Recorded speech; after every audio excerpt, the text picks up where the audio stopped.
त उन्हनि खे कीअं था ॾिसो ऐं उन्हनि ते माण्हुनि ते उन्हनि जो कहिड़ो इफेक्ट थो पए ऐं कहिड़ा असरात आहिनि? पाण खे जवाबदार हुअणु खपे पंहिंजे ईंदड़ नस्लनि जे सर्वाइवल लाइ, बका लाइ, तरक़ी लाइ। त हिननि शयुनि खे हीअं बि ॾिसणु खपे त हींअर माण्हू छा था चवनि, हिननि शयुनि खे इहो बि ॾिसणु खपे त ईंदड़ दौरु छा तइ कंदो जॾहिं तव्हीं न हूंदो, जॾहिं आउं न हूंदुसि। 5 साल लॻनि, 15 साल लॻनि, 5 महीना लॻनि, पाण न हूंदासीं।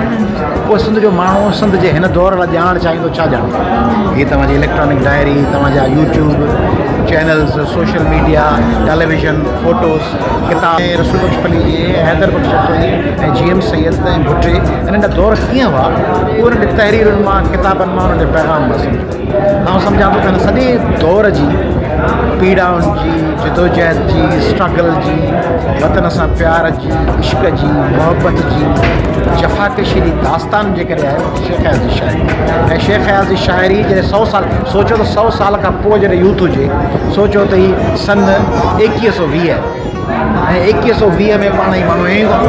हाणे 2120 मां ही जेको तव्हांजी रिकॉर्ड पिया कयो इहो यूट्यूब ते पियो हूंदो। हाणे 2120 में माण्हू ॾिसंदो ही कपिड़े जा डिज़ाइन ही कोन हूंदा, नेल पॉलिश ही कोन हूंदो, चश्मे जो फ्रेम ही कोन हूंदो, पर इहे जेके ॻाल्हियूं आहिनि जदोजहद जूं, मींहं जॾहिं मांडाण कंदा मां सारे वारियासे ते वसंदुसि, इहो होप, इहो यकीन, इहो शेख अयाज़। ऐं हू चवनि था हीअं चओ, मां चवां थो हीअं न चवंदुसि। और क्या चओ चए, हू चवनि था हीअं चओ, मां चवां थो ईअं न चवंदुसि। आग जो मुंहुं में अञा ताईं उहो ई आहे तओ, जा चवे थी जे पतंग आई त मुंहुं में पाण पओ। शेख अयाज़। हाणे इहो जेको पैगाम आहे इहो सॼे सिंध ईंदड़ दौर जी लाइ उत्साह भरिजो जज़्बो। सर ॿियो इहो पुछणु चाहींदसि त जेके रीडिंग कल्चर जंहिंखे असां चऊं था उहो असांजे नौजवाननि में थोरो घटि थींदी नज़र थो अचे, त उनखे असां कीअं था वधीक नौजवान खे?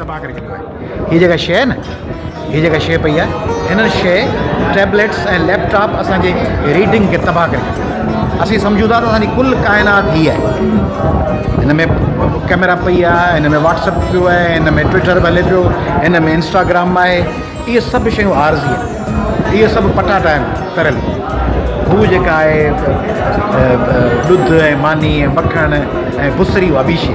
तंहिंजे करे हीअ स्नैक्स आहिनि मैकडॉनल्ड वारा ऐं KFC वारा। ही घर जी अम्मा वारी मानी कान्हे, अम्मा वारी मानी किताब आहे, उहे किताब आहिनि अम्मा वारी मानी, उहे पढ़णा पवंदा। Thank you so much sir, तव्हां ॾाढा सुठा कमेंट ॾिना, थैंक यू।